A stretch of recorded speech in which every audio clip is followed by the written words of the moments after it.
বিসমিল্লাহ। আল্লাহ চাইলে সবই পারে। আল্লাহর কাছ থেকে কেউ কিছু ছিনিয়ে নিতে পারে না। কারণ বান্দাদের কাছ থেকে ছিনিয়ে নিতে পারে। আমি আইসা দেখি আমার এই ৫ টা ডিম এর বাচ্চা ফুটছে। কিন্তু একটা ডিম থেকে বাচ্চা বের হইতে পারে না।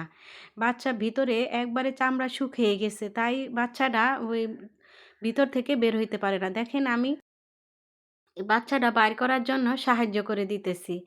এই বাচ্চাটা আমি যত এই ডিমের খোসা খুলে দেই, ও ভিতর থেকে একবারে মুখ দেখেন কিভাবে বের হয়ে গেছে। আমার কাছে অনেক ভালো লাগছে। এই বাচ্চাটা যে এত সুস্থ, ভিতরে সুস্থ। কিন্তু আমি এই বাচ্চাটা যদি আরেকটু পরে বের করে দেই, বাচ্চাটা ডিমের ভিতরেই মারা যায়। দেখেন এই বাচ্চাটা একলাই এই ডিমের ভিতর থেকে বের হওয়ার জন্য পাগল হয়ে গেছে।